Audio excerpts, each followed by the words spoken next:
할렐루야. 귀하고 복된 새날 하나님 앞에 나오신 여러분의 삶에 하나님의 은혜와 평강이 가득하시기를 간절히 축복합니다. 이 시간 우리 사랑의 인사로 서로를 한번 축복하겠습니다.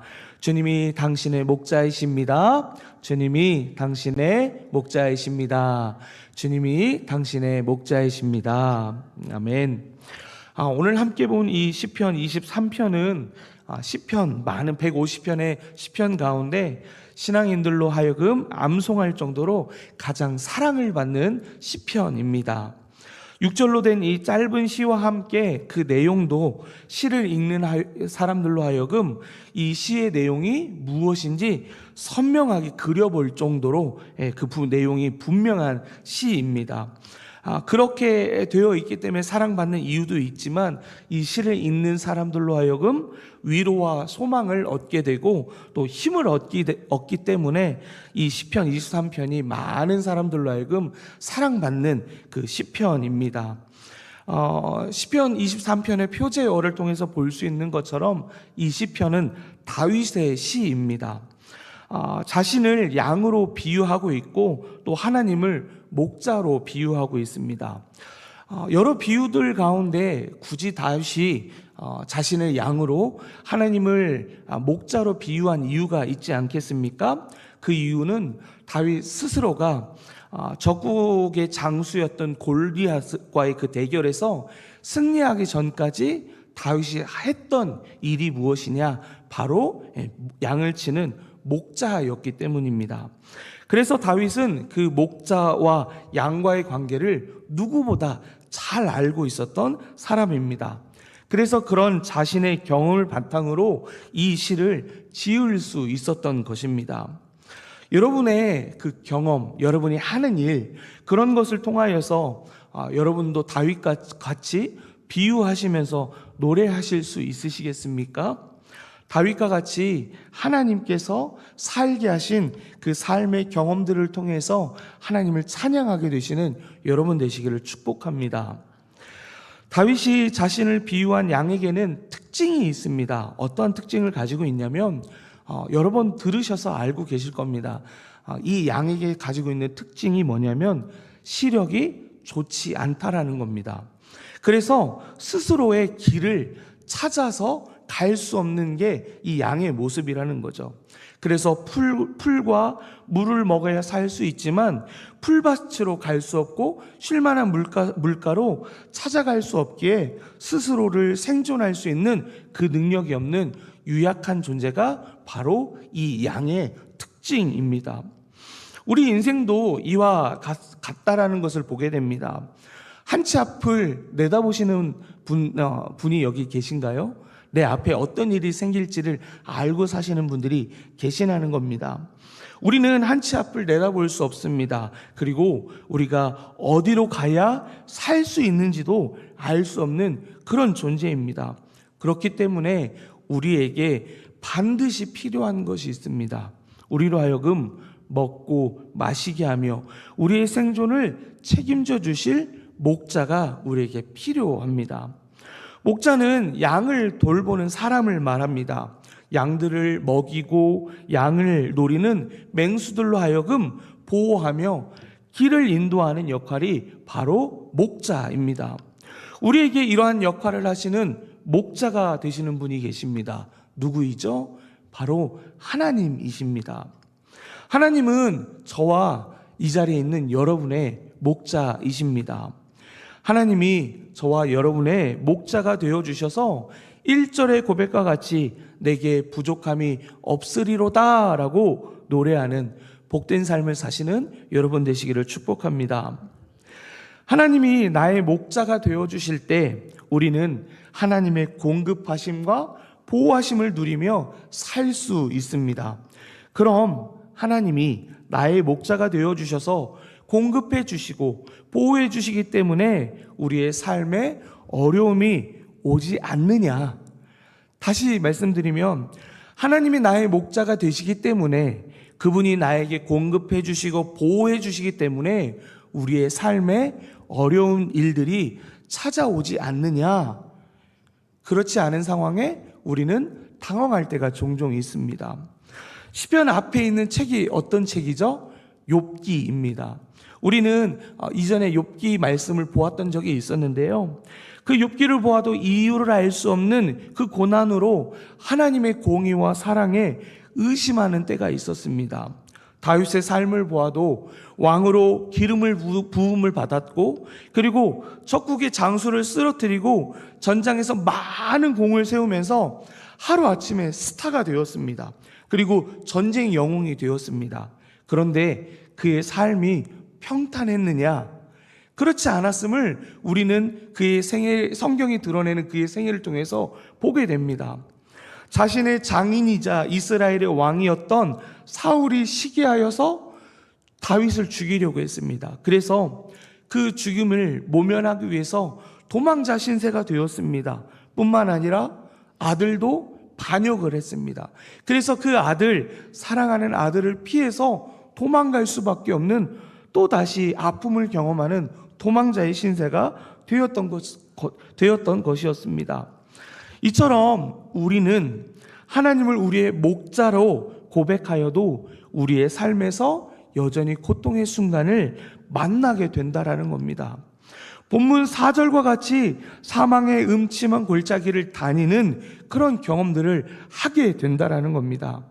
그런데 여러분, 이 사망의 음침한 골짜기를 걷는 그 순간은 우리를 넘어뜨리려는, 우리를 쓰러뜨리려는, 우리를 잡아 삼키려고 하는 사탄 마귀의 계략이며 미혹이라는 것을 기억하시기 바랍니다.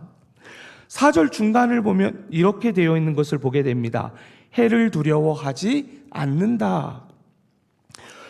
해로 번역한 이 단어, 여러분, 해가, 우리가 생각하는 해가 골짜기에서 비치는 태양을 의미하는 단어가 아닙니다. 그러면 어떤 단어이냐? 히브리어로 라라는 단어를 사용하는데요. 이 단어의 본래 뜻은 아까 말씀드렸던 것처럼 태양이 아니라, 해가 아니라 유해하다.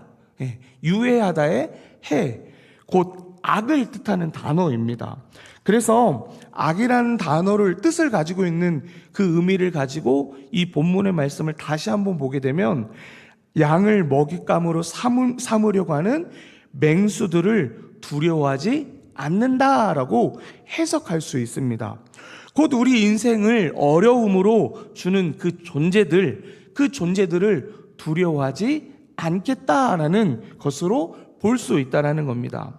그러면 왜 그런 상황에서 두려워하지 않을 수 있을까요? 두려워하지 않을 이유가 무엇일까요? 4절 하반절의 말씀을 보면 주께서라고 되어 있는 부분이 있거든요. 우리 주께서라고 되어 있는 부분부터 함께 읽어보았으면 좋겠습니다. 4절 하반절에 주께서입니다. 함께 봅니다. 주께서 나와 함께 하심이라. 주의 지팡이와 막대기가 나를 안위하시나이다. 아멘. 다윗이 두렵지 않은 이유는 분명합니다. 그 상황이 그를 두렵게 하는 상황이 아니었기 때문이 아니라 분명 그 상황은 두려움을 가져오는 상황이 분명합니다. 그럼에도 불구하고 두려워하지 않겠다라고 이야기하는 그 이유가 무엇이냐? 방금 읽었던 것처럼 주께서 함께 하시기 때문에, 그냥 함께 하시는 것이 아니라 나를 공격해오는 그 맹수를, 대적을, 그 존재와 상황들을 이기실 수 있는 지팡이와 막대기를 들고 이놈 한번 와봐라 라고 얘기하시는 그 하나님이 나를 지켜주시기 때문에 두렵지 않다라고 이야기하는 것입니다. 내 눈앞에 보이는 상황이 있습니다. 내 눈앞에 보이는 문제가 있습니다. 그런데 그 상황과 문제를 보면 우리는 두려울 수밖에 없습니다. 하지만 그 문제보다, 그 상황보다 크신 하나님이 우리 앞에 서 계신다라는 것을 보게 되면 우리는 두려워할 이유가 없습니다. 앞서 말씀드린 것처럼 우리의 삶에 우리를 어렵게 하는 상황, 우리를 두렵게 하는 문제가 없어서가 아니라 여전히 내 삶에 나를 두렵게 하는 상황과 문제가 있을지라도 그 문제보다, 상황보다 크신 하나님이 나와 함께 하시고 지켜주시기 때문에 우리는 두렵지 않다라고 고백할 수 있다라는 겁니다. 그런데 여러분, 4절의 말씀에서 또 하나 굉장히 중요한 부분이 있습니다. 그것이 무엇이냐면, 우리가 보는 개역 개정 성경에서는 하나님을 주께서, 주의 이렇게 번역하고 있거든요. 네, 이 단어를 주께서 그리고 주의라고 번역한 이 단어의 원어의 뜻을 보면 주가 아니라 당신이라는 표현으로 보게 됩니다. 본래 의미가 당신이라는 거죠. 주는 3인칭, 좀 거리가 먼 대상을 표현할 때 혹은 높이는 대상일 때 주라는 표현을, 3인칭의 표현을 사용합니다. 그런데 2인칭인 당신보다 훨씬 거리감이 있다라는 거죠. 그러면 왜 원어는 가까운 표현을 썼는데 왜 우리의 성경은 거리감이 있는 표현으로 번역했느냐? 어쩌면 이 성경을 번역하는 분들이 유교적인, 감히 하나님을 당신이라고 표현하기가 좀 마음에 걸림이 있어서 그렇게 번역했는지도 모르겠습니다. 그런데 하나님을 당신이라는 본래의 뜻으로 부르게 되면 이 의미가 어떻게 되냐면요, 부부와 같이 가까운 표현이 됩니다. 친밀하고 내 모든 것을 아는 사이, 그만큼 가까운 사이에 의미를 갖는다라는 겁니다. 그래서 우리 남편을 부를 때, 혹 남편이 아내를 부를 때 이렇게 부르잖아요. 당신, 자기, 여보 이렇게 부르잖아요. 마치 그렇게 지금 부르고 있다라는 겁니다. 그리스도인에게 믿음은 100일까요? 0일까요? 그리스도인에게 믿음은 100일까요? 0일까요? 네. 이건 제가 존경하는 저희 학교 교수님, 신학학 교수님께서 이 질문을 저희 제자들한테 하셨거든요. 근데 그분의 답이 뭐였냐면 믿음은 100이 아니라 0이다라고 얘기하셨어요. 왜냐하면 믿음을 통해서 하나님의 관계가 시작되는 거지 완성되고 끝을 맺은 것이 아니라는 겁니다. 그래서 오늘 우리에게 믿음이 있어서 하나님의 관계가 0에서 시작되어서 100으로 가는 과정 안에 있다라는 거죠. 그래서 처음에 우리 누구를 만났을 때, 누구를 소개받았을 때 사랑을 시작할 때는 무슨 씨라고 부르잖아요. 그런데 그 관계가 지나면 이름을 부르게 되고, 그리고 이름이 아니라 애칭을 부르고 별명을 부르고 더 친근한 호칭을 부르는 것처럼 우리의 믿음이 하나님과 관계에서 시작이었지만 그 관계가 깊어지고 가까워지면서 우리의 신앙은 하나님과 그 관계가 깊어질수록 100으로 점점 간다라는 겁니다. 그것이 100을 향해서 가는 것, 하나님과 가까이 되어지는 것, 친밀히 되어져 가는 그 관계가 바로 참된 그리스도인의 삶이라고 교수님께서 가르쳐 주셨거든요. 우리의 존재가 그렇습니다. 시편 23편은 하나님과 우리의 관계를 목자와 양이라고 표현했다고 하면 또 하나 대표적인 표현이 있습니다. 하나님과 우리의 관계를 표현하는 것, 바로 예수님을 우리의 신랑이라고 고백하고 우리는 그분의 신부라고 고백합니다. 목자가 되시는 하나님도 양인 우리를 지키시기 위해서 대단한 능력을 보여주십니다. 그런데 우리의 신랑 되신 예수님께서는 우리를 위해서 얼마나 더 대단한 일을 하실 수 있겠습니까? 우리의 신랑 되신 예수님께서 우리를 위해서 어떻게 하셨죠? 자신의 목숨을 아끼지 않고 내어주시기까지 우리를 사랑하셨다라는 겁니다. 그 은혜가 오늘 우리에게 주어졌다고 이 시는 우리에게 노래를 하고 있다는 겁니다. 우리가 고통 가운데에서 해를 두려워하지 않는 그 비결, 다른 것에 있지 않습니다. 하나님과 친밀한 관계에 있다는 것을 여러분 결코 잊지 마시기 바랍니다. 그래서 저 멀리 계신 하나님, 그 하나님이 아니라 내 삶의 가장 가까운 곳에 계셔서 내 모든 것을 아셔서 나의 필요한 모든 것을 공급해 주시고 나의 어려움으로부터 나를 보호해 줄 수 있는 그 하나님을 만나는 여러분 되시기를 간절히 축복합니다. 그래서 오늘 이 하루 목자 되시는 하나님 때문에, 신랑 되시는 예수님 때문에 여러분의 고백이 내게 부족함이 없습니다. 내 잔이 넘칩니다. 내가 여호와의 집에 영원히 살겠습니다 라고 고백하는 하나님과 가장 친밀한 사이가 되시기를 다시 한번 축복합니다. 함께 고백해 볼까요? 내게 부족함이 없습니다. 원하지 않으세요? 내게 부족함이 없습니다. 내 잔이 넘칩니다. 내가 여호와의 집에 영원히 살겠습니다. 아멘. 그렇게 사시는 여러분 되시기를 간절히 축복합니다. 제가 이전에 경험했던 이야기를 짧게 이야기 나누고요. 오늘 말씀을 좀 마치려고 합니다.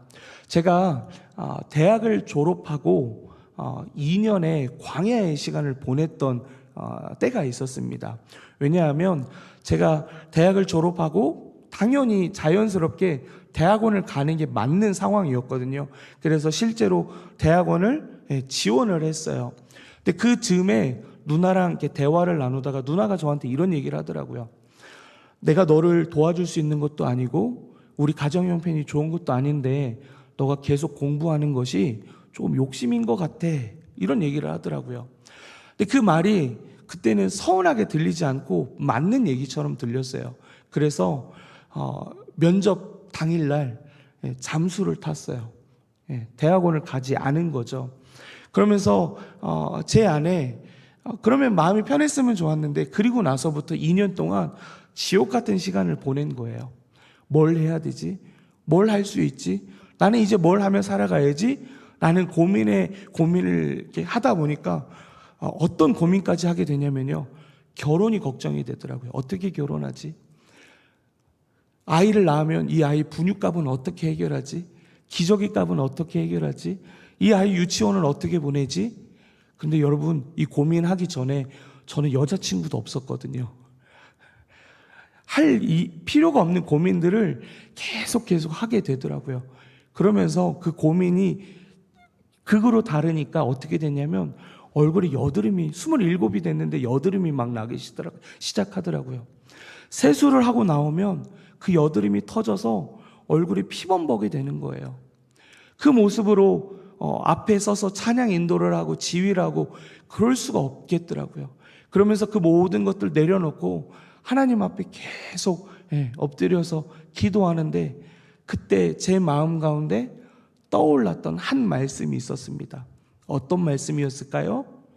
오늘 함께 보았던 시편 23편 1절의 말씀이었거든요. 여호와는 나의 목자시니 내게 부족함이 없으리로다. 그냥 단순히 이 말씀이 제 마음에 다가온 게 아니고요, 이 말씀이 제 평생의 기도 제목이 되었어요. 왜 평생의 기도 제목이 되었냐면, 성경이 총 3만 절이 넘는 구절로 되어 있거든요. 근데 이 많은 3만 절이 넘는 이 말씀 가운데 하나님 이 단 한 절의 말씀이 내 삶 가운데 이루어지는 말씀이 되기 원합니다. 다른 말씀 다 됐고요. 하나님 이 말씀이 내 삶에 이루어지면 내가 하나님을 나의 목자라고 고백하며 하나님만을 붙들며 살겠습니다. 하나님 응답해 주셨을까요? 걱정했던 아이들 막 낳았고요. 그 아이들 먹고 기저귀 채우고 뭐 공부시키고 이런 것 염려치 않고 계속 은혜 가운데 살게 하시더라고요. 내게 부족함이 없으리로다.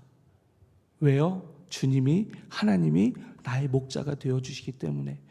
여러분 삶에 간절한 기도의 제목으로 붙드는 한 말씀이 있기를 축복합니다.